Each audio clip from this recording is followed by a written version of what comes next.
नमस्कार. मी डॉक्टर प्रकाश यशवंतराव नाईक, चिटणीस भारतीय जनता पार्टी हिंगोली.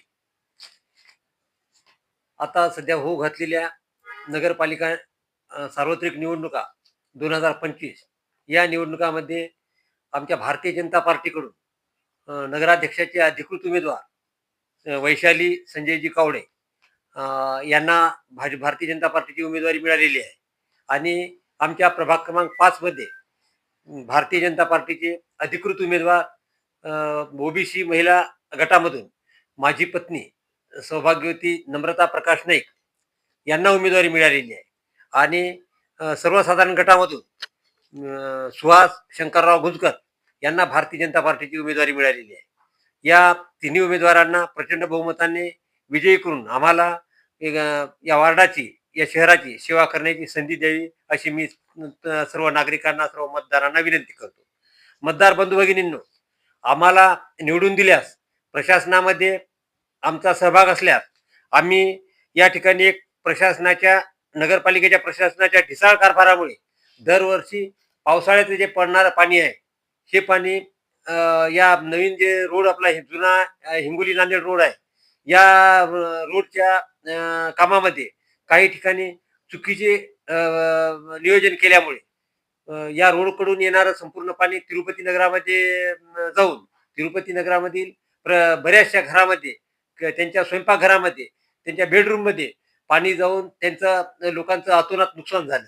असंच नुकसान भुडकी नाल्याचं जे पुराचं पाणी आहे, या नाल्याचं पावसाळ्याच्या पडणाऱ्या पाण्याचं व्यवस्थित नियोजन न केल्यामुळे ते पाणी सुद्धा तुळजाभवानी नगरामध्ये जाऊन त्या परिसरातील आणि जुना बसस्टँड, माळी गल्ली या परिसरातील लोकांचं अतोनात नुकसान झालेलं आहे. त्यामुळे आज जर समजा मला या नगर परिषदेमध्ये काम करण्याची जनतेने संधी दिल्यास आणि आम्ही आमचा सहभाग प्रशासनात असल्यास आम्ही हे जे पावसाळ्याचं पडणारं जे पाणी आहे, हे पाणी आम्ही व्यवस्थित शहराच्या बाहेर काढून देण्यासाठी नियोजनबद्ध कार्यक्रम आम्ही आखू आणि ते काम करू.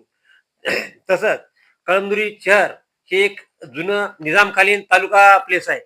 एवढ्या मोठ्या जुन्या तालुका प्लेसमध्ये आपण जर बघितलं तर आजकाल ग्रामीण भागामध्ये, छोट्या मोठ्या खेड्यामध्ये छत्रपती शिवाजी महाराजांचे भव्य असे अश्वारूढ पुतळे प्रत्येक ठिकाणी उभारलेले आहेत. परंतु एवढं मोठं निजामकालीन तालुका, निजामकालीन हे शहर एवढं महत्वाचं शहर असून सुद्धा या शहरामध्ये छत्रपती शिवाजी महाराजांचा अश्वारूढ पुतळा, भव्य पुतळा या नाही. जनतेने आम्हाला सेवा करण्याची संधी दिल्यास आम्ही शहरामध्ये भव्य असा अश्वारूढ पुतळा छत्रपती शिवाजी महाराजांचा उभारण्याचा आम्ही प्रयत्न करू. तसेच शहरामध्ये 2 ठिकाणी पुतळे आहेत, जसं की विश्वरत्न, भारतरत्न डॉक्टर बाबासाहेब आंबेडकर, विश्वरत्न डॉक्टर बाबासाहेब आंबेडकर यांचा पुतळा, आणि दुसऱ्या पुतळ्या आहेत बसस्टँडच्या परिसरामध्ये क्रांतीसूर्य फुले, महात्मा ज्योतिराव फुले, क्रांतीज्योती सावित्रीबाई फुले यांचा त्या ठिकाणी पुतळे आहेत.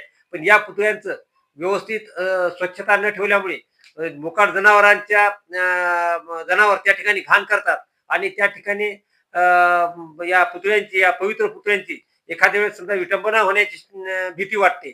तरी आम्हाला या प्रशासनात काम करण्याची संधी मिळाल्यास या पुतळ्यांचं आम्ही सुंदर असं सुशोभीकरण करू.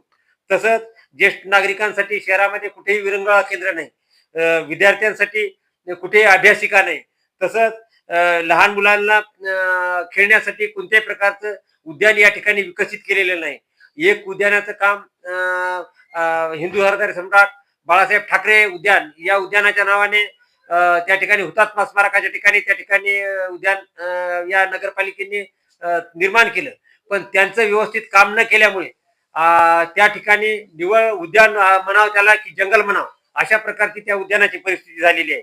त्याचप्रमाणे या ठिकाणी आपल्या शहरामध्ये एक सार्वजनिक सभागृह एकही नाही, जे की समजा छोटे मोठे कार्यक्रम त्या ठिकाणी करता येतील.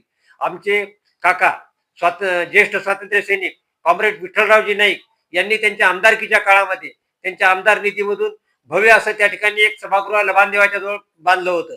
परंतु या नगरपालिकेने त्या सभागृहाची व्यवस्थित अशी निगा न राखल्यामुळे ते सुद्धा सभागृह मोडकळीस आलं आणि यांनी त्या ठिकाणी व्यापारी संकुल त्या ठिकाणी निर्माण करण्याचा कार्यक्रम त्या ठिकाणी आता सध्या चालू आहे, बांधकाम चालू आहे. आमचा व्यापारी संकुल निर्माण करण्याला विरोध नाही, परंतु सर्वसामान्य लोकांच्या सेवेकरता सभागृहाची अतिशय आवश्यकता असताना सभागृह मोडीत काढून त्या ठिकाणी व्यापारी संकुल उभं करणं हे काही आमच्या मनाला पटण्यासारखं नाही.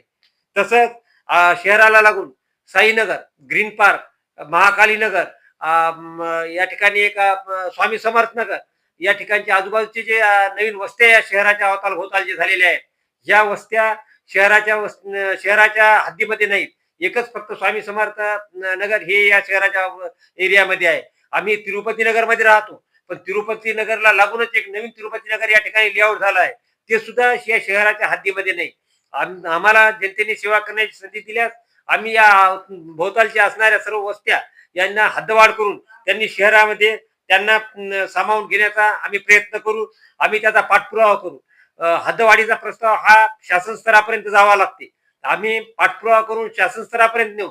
महाराष्ट्रामध्ये देवाभाऊचं सरकार आहे, त्यामुळे आम्ही आम्ही त्या ठिकाणी अधिकारवाणीनं हद्दवाढीचा प्रस्ताव मंजूर करून घेऊन भोवतालच्या सर्व वस्त्यांना आम्ही नागरी सुविधा देण्याचा प्रयत्न करू. या ठिकाणी धरण जवळ आहे, इसापूर धरण, बाजूला पुयना धरण आहे, देवदरी धरण आहे, भोवताल 2-3 धरणं असून सुद्धा या शहरामध्ये 8 दिवसाला पाणी पुरवठा होते. याचं मुख्य कारण म्हणजे पाणी भरपूर आहे, पण त्याचं नियोजन व्यवस्थित नसल्यामुळे लोकांना 8-8 दिवसाला 4-4 दिवसाला पाणी भरावं लागते. आम्हाला प्रशासनात सेवा करण्याची संधी दिल्यास आम्ही वाढीव पाणी पुरवठा शासनाकडून, केंद्र शासनाकडून, राज्य शासनाकडून मंजूर करून घेऊ आणि शहरामध्ये दररोज पाणी पुरवठा, शुद्ध पाण्याचा पुरवठा कसा होईल असा आम्ही त्या ठिकाणी प्रयत्न करू. तसंच सांडपाण्याचं जे व्यवस्थापन आहे, सांडपाण्याचं व्यवस्थापन काही वस्त्यामध्ये व्यवस्थित नाही. जसं की विकासनगरमध्ये रस्ते काही काही ठिकाणी तुटफूट केलेले आहेत, पण नाल्याच नाही, लोकांच्या घरामध्ये पाणी जाते. त्या ठिकाणी आम्ही व्यवस्थित अगोदर नाल्यांचं बांधकाम करून सांडपाणी शहराच्या बाहेर व्यवस्थित काढून देऊन रस्ते सुसज्ज असे रस्ते करू, मजबूत रस्ते आणि दर्जेदार रस्ते करू. आम्ही आमच्या प्रयत्नामुळे तिरुपती नगरमध्ये जे रस्ते केलेले आहेत ते रस्त्याचं सॅम्पल पाहण्यासारखं आहे. या तिरुपती नगर सारखे रस्ते शहरामध्ये कुठेही नाही. आम्हाला जनतेने सेवा करण्याची संधी दिल्यास आमच्या संपूर्ण प्रभागामध्ये तर तसे रस्ते करूच, पण शहरामध्ये सुद्धा त्याच क्वालिटीचे रस्ते झाले पाहिजे असा आम्ही प्रयत्न करू. शहरामध्ये रोडच्या काठीनं कुठेही समजा सुंदर असे पथदिवे नाहीत, आकर्षक पथदिवे. आम्ही सोलारचे असे आकर्षक पथदिवे रस्त्यावर बसू. त्यामुळे शहरामध्ये एक रोषणाई येईल आणि शहरामध्ये रोषणाई येऊन शहर आमचं आपलं सुंदर दिसत. कळमनुरी शहर म्हणले की अगोदर लोक नाकं मुरडतात. आमच्या शहरामधून जाताना येताना असा हा इतर मोठ्या शहरांना हेवा वाटला पाहिजे की हे शहर किती सुंदर आहे. अशा प्रकारचं आम्ही या ठिकाणी शहरातली सुंदरता वाढवू. प्रधानमंत्री आवास योजना, रमाई आवास योजना यांची प्रभावीपणे आम्ही शहरामध्ये अंमलबजावणी करू. राज्यामध्ये आमचं सरकार असल्यामुळे देवाभाऊ महाराष्ट्राचे मुख्यमंत्री असल्यामुळे त्यांच्याकडे आम्ही पाठपुरावा करून प्रधानमंत्री आवास योजना आणि रमाई आवास योजना यासह ज्या काही समजा आवास योजना आहे या सर्व आवास योजनेसाठी विशेष असे पॅकेज कळमनुरीसाठी मंजूर करून घेऊन त्याची आम्ही अंमलबजावणी करू. एक सर्वात महत्वाचा दुसरा विषय म्हणजे कळमनुरी शहर हे थोडंसं ग्रामीण भागामध्ये मोडल्यासारखं आहे. त्या आमच्या शहराला लागून आजूबाजूच्या ग्रामीण भागामध्ये या शहरातल्या शेतकऱ्यांच्या जमिनी आहे, शेतजमिनी आहे. त्या शेतजमिनीचं डेव्हलपमेंट करत असताना, विकास करत असताना जसे की समजा सिंचन विहिरी योजनेमधून घेणं, योजनेमधून यांना जनावर करता गोठा घेणं, हे सर्व जर करायचं असेल तर ते MREGC योजनेतून करावं लागते. पण MREGC योजनेचा व्यवस्थित लाभ घेण्यासाठी आमच्या शहरामधल्या शेतकऱ्यांना सर्वात महत्वाची अडचण जाते म्हणजे त्यांच्याकडे MREGCचं जॉब कार्ड नाही. ते शहरातले असल्यामुळे त्यांना जॉब कार्ड मिळत नाही. आम्ही याबाबत कोणती तांत्रिक अडचण आहे या तांत्रिक अडचणीचा शोध घेऊन शहरामध्ये राहणाऱ्या सर्व शेतकऱ्यांना जॉब कार्ड मिळाले पाहिजे आणि भोवतालच्या त्यांच्या शेतीचा त्यांना विकसित करून भरघोस उत्पन्न काढता आलं पाहिजे असं आम्ही या शेतकऱ्यांना प्रबळ बनवू. या बाबीसह इतर समजा आता काही दुसऱ्या गोष्टी अशा आहेत की आमच्या आता विकासनगरमध्ये माझ्या प्रभाग 5 मध्ये फिरत असताना आम्ही शहरामध्ये पाहिलं की सन्माननीय संसदरत्न राजीवजी सातवसाहेब यांच्या घराच्या पाठीमागे एक डीपी रस्त्याच्या मध्यभागात आहे. रस्त्याच्या मध्यभागात डीपी आहे. रेती तस्कर जे आहेत, रेती चोरणारे या लोकांचे ट्रॅक्टर त्या रस्त्याने जात असताना त्या डीपीचा बरेच वेळा धडकल्या. त्या ठिकाणी त्या डीपीचे पोल काही काही ठिकाणी वाकडे झालेत. त्या ठिकाणी लेकरं खेळत असताना त्या डीपीमुळे त्यांच्या जीविताला त्या ठिकाणी धोका होऊ शकतो.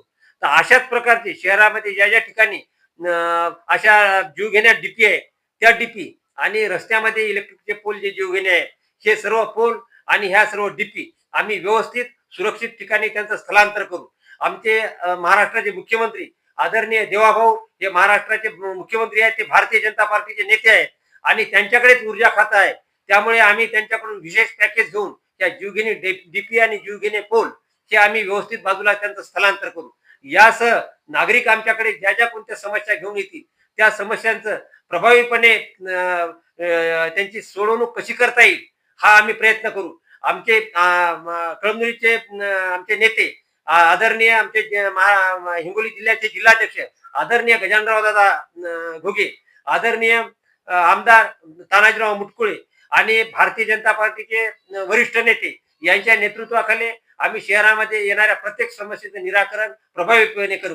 एवढी मी सर्व मतदारांना एक वचन देतो आणि सर्वांनी आम्हाला आमच्या या प्रभाग 5 मधील हे जे आता एक माझी पत्नी सौभाग्यवती नम्रता प्रकाश नाईक आणि सुहास शंकरराव गुजकर हे प्रभाग 5 चे 2 उमेदवार आहेत आणि नगराध्यक्षाचे उमेदवार वैशाली संजयजी कावडे आहे. या तिन्ही उमेदवारांना या प्रभाग 5 मधून भरघोस मतं द्यावी आणि शहरातील इतर जे सर्व उमेदवार आहेत भारतीय जनता पार्टीचे त्यांच्या कमळ या निशाणीसमोर बटन दाबून आम्हाला भारतीय जनता पार्टीनं या शहराची सेवा करण्याची संधी द्यावी. जय हिंद.